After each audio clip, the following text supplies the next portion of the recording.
We all know that ASU and Kenny Dillingham have a fantastic class of 2026 group of players, but just how good are they? It's Erik Ruby, Anthony Totri here for a trending edition of PHNX Sun Devils. Hit that like button, hit that subscribe button if you're listening on audio. 5-star reviews go a long, long way in growing the show. We appreciate you being a part of that, and we also appreciate what Kenny Dillingham has done for this Sun Devil football program. Of course, we've seen some good recruiting classes, Totri, but this one, the 2026 class for the Arizona State Sun Devils, is not just, in theory good. We're talking actual national rankings, top of the top. Yeah, 14 hard commits as it stands right now at the end of May, and that should increase probably north of 20 by the time the early signing period comes around in December. But right now, a top 15 class ranked by 24/7 Sports. They're at number 12 right now with still a couple more weekends of heavy recruiting visits throughout the summer. So you should see, like I said, some more commits for Kenny Dillingham's squad. But obviously, talking about the guys that you have right now, you got a guy in Jake Fett, the 4-star quarterback, who is a top 10 player at his position in the class of 2026. He is realistically like the guy in this class that I think a lot of the fan base is really excited about. Of course, with Sam Levitt, his future maybe to the league after this season. But realistically, like, this is a really deep class of players at key positions that I think could play a big role for ASU as early as next season when they get on campus as true freshmen, just because of the fact that there are a lot of players at Arizona State that are going to be headed to the NFL after this season. Yeah, big shoes to fill, but of course also going into a school that helps grow and develop them. But just how good are they going to be? We'll go rapid fire from top to bottom, give you quick hitting thoughts. If you want to know more about these players and actually see them play, Totri does Tale of the Tapes right here on PHNX Sports. If you are subscribed, you probably already know that, but you're not getting that type of film breakdown on these kids anywhere else. Again, you said number 12 class by 24/7, number 1 in the Big 12, number 9 by ESPN's high school class recruiting rankings. So consensusly around a top 10 and top of the conference, but why? So you mentioned Jake Fett. Let's start at the top. Jake Fett, quarterback, 6 foot, half an inch, almost 200 pounds, 4-star out of where else? Texas, Del Valle, aka in El Paso. He's been committed for a while. And a top 8 player in his position, a top 17 player in the state of Texas. It's huge. High expectations. What do you see out of him? Yeah, I mean, this kid immediately, when Sam is gone, is going to be competing for that starting role at quarterback for Arizona State, which, again, you just look at the track record with Kenny Dillingham. I think you can remove the one first year that he was here with the whole quarterback shuffling of Rashada and Pine and Conover and all that stuff. And you could look at the full body of work of quarterbacks that Kenny has had. Anybody that starts at quarterback for Kenny Dillingham usually goes on to do pretty amazing things at the collegiate level. So Jake Fett, definitely somebody that's going to compete for that starting job at Arizona State. You're going to have other guys like a Cam Dyer who's already on campus, a Butter who's already on campus. So it's going to be a full-blown quarterback competition, but I know there are a lot of people in Tempe really excited about Jake Fett. Also excited about Carde Mack, 5'9", 210, running back out of where else?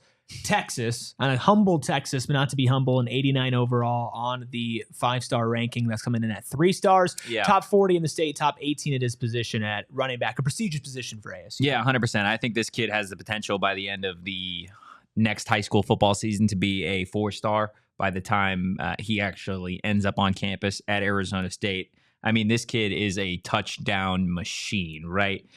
40 total touchdowns in 2024. This is a kid that kind of does it all for his high school. Interestingly enough, he's not strictly a running back. He plays quarterback as... Who doesn't at Well, this he point? threw for nearly 1,900 Cam Dyer, yards. wide receiver, quarterback. I mean, you even saw it with Cam Scatterby here, right? Quarterback. Like when he was on campus. The trick plays are going to be crazy. So this is a kid that can really do it all. And anytime you can add somebody who's got a nose for the end zone like Carde Mack, I think you would certainly welcome him on your roster. And again, this is a kid that has a lot of room to grow as a player. 6'4", 250 edge out of where else? Texas. Julian Hugo, 3-star, 89 on the composite rankings. What do you see out of the edge out of Texas? This kid is honestly one of my favorite commits so far for Arizona State, just based off of the build that he has, right? 6'4", 250 pounds, still another year of high school football to go. You imagine what he's going to look like when he actually gets on campus at Arizona State. This is a Sun Devil defense that loves to create chaos, right? But last year, how often did we talk about the fact that they could get to the quarterback, but they couldn't really bring him down, right? Yeah. So now you're bringing in some guys that are prototypical size at that edge rusher position. And he's got a knack of just getting to the quarterback. Look, you talk about all the athletes that you have in Texas, being a high 3-star, potentially 4-star by the time his high school career is all said and done. It is a tall task for a kid, any kid realistically in Texas playing the defensive side of the ball. So I think Julian Hugo is somebody that is going to be a really fun player for this ASU defense. Maybe not somebody that has an immediate impact, especially with the fact that you figure defensive guys, when they're headed to college football, they're playing grown men on the opposite end in terms of offensive linemen, not necessarily as easy as some of these skill guys. But I do think Julian Hugo will be somebody in a few years' time that will be a contributor on this ASU defense. Back on the offensive side of things, Nen Scott, wide receiver, another 3-star, 88-70 at his position in the country, 6'1.5", 200 out of Georgia, so no more Texas, but Nen Scott could still be a weapon. Yeah, 100%. This guy is somebody that turns those 50-50 balls into 60-40, 70-30, which you absolutely love to see. I love the fact that this kid will go up, he'll high point the football really at any point. And he runs a pretty full route tree as I believe, junior in high school as it stands right now. So that's not something that you typically see from high school wide receivers. Usually they'll fall in love with a few routes here or there. Their coaches will fall in love with a few routes that they run really well. Nen Scott can really do it all. And this is an ASU wide receiver room that's deep now, but by the time Nen Scott is on campus, a lot of the top tier talent will likely be in the NFL or done with college football. Top tier talent. We mentioned ASU slowly turning into tight end. The only true tight end committed so far in this class. For now, Hayden Virture out of Thousand Oaks, California, 3-star, 88, 6'4", 215, top 33 at his position, nationally top 60 player in the state of California.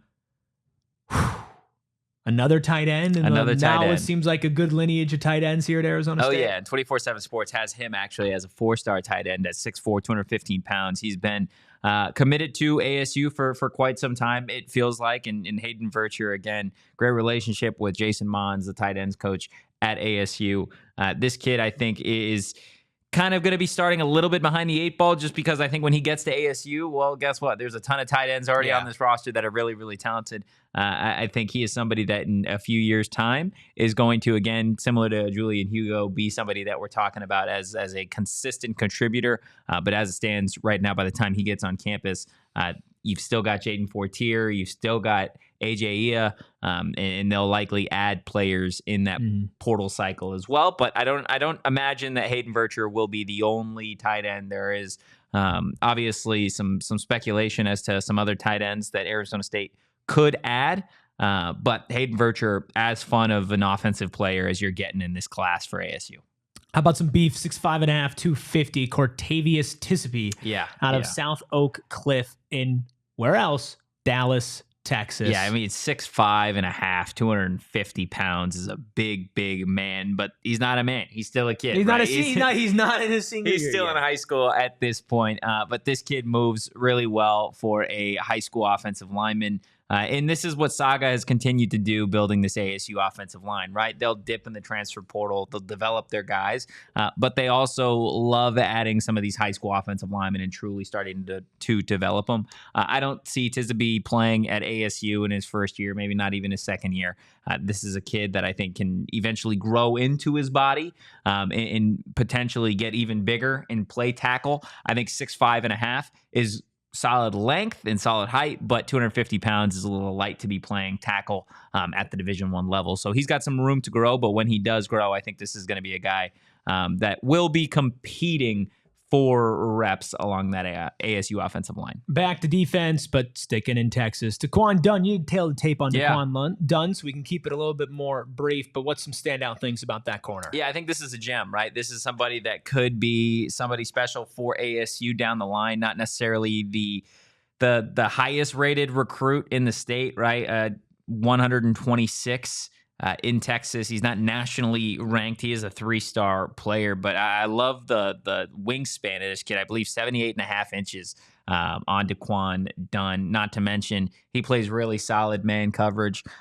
We'll see if that translates when he gets to the Division I level. But as it stands right now, I think he could be a gem in this class. Marquez Euini. Yeah. Interior offensive lineman. 6'4", 293. Now, again, we just mentioned Cortavius Tisipe, right, at 6'5.5", 250 pounds. 250 feels a little bit light.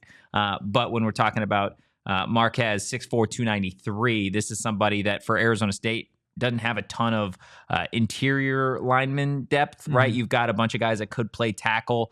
You don't have a ton of centers on this team. You also don't have a ton of like guards that I feel like you could plug and play immediately. I'm interested to see when Marquez actually gets to ASU where they have him at, because 6'4", 293, you could play tackle, you could play center, you could play realistically any of these positions. And he might be bigger by the time he gets here. Exactly. So I'm interested to see where they slot him in. Maybe he's a guard, maybe he's a center, maybe he's a tackle. But regardless, you can never have enough beef.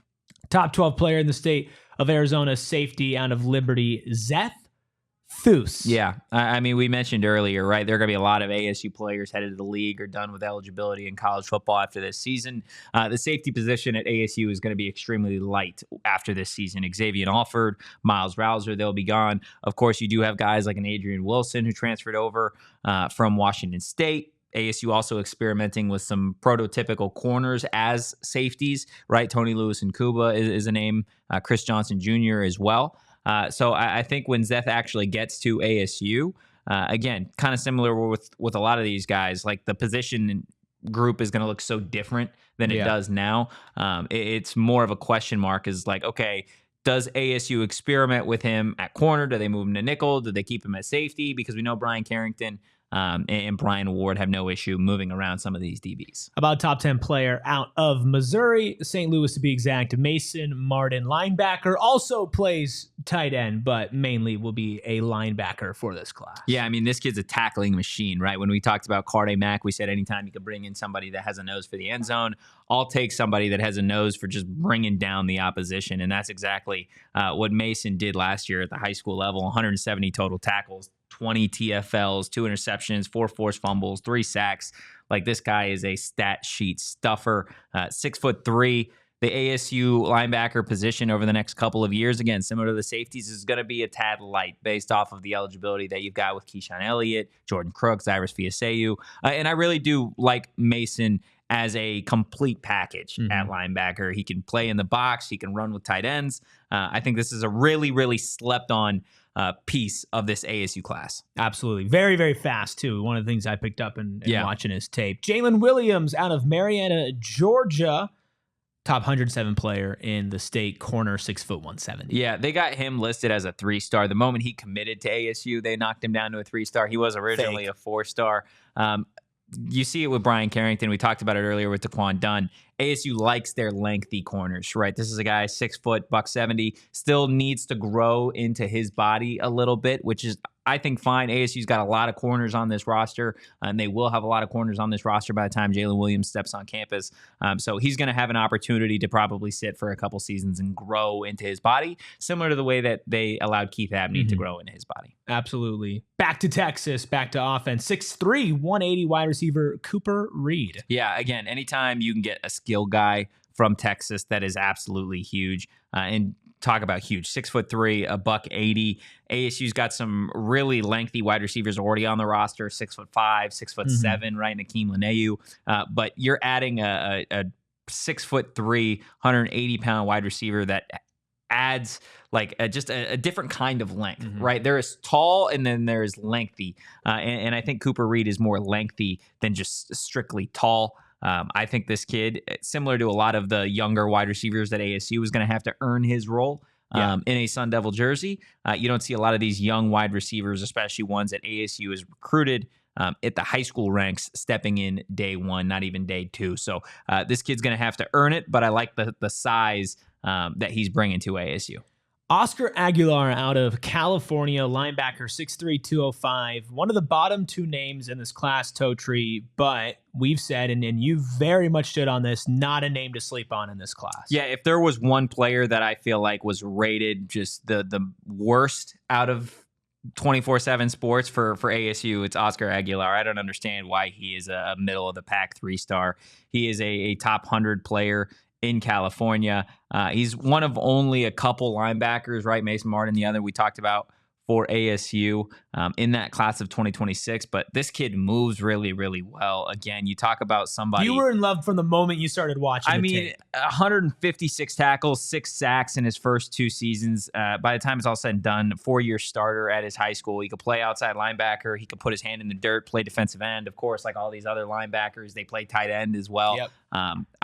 Similar to Mason, he could be in the box. He can rush the passer, I think, a little bit better than Mason can.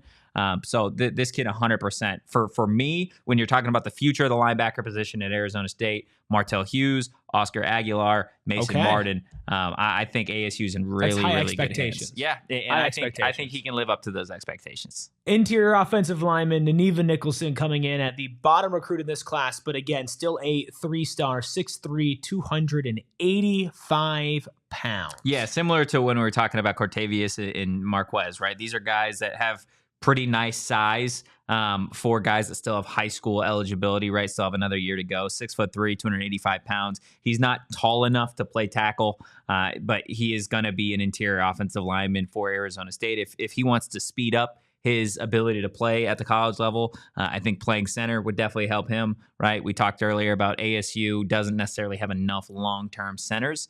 So I think if he wants to see the field within his first couple seasons at ASU, he's going to have to learn how to snap the ball if he doesn't know already. But similar to all these offensive linemen that ASU has gotten in this class of 2026, don't expect to see him in year 1, probably not year 2 either.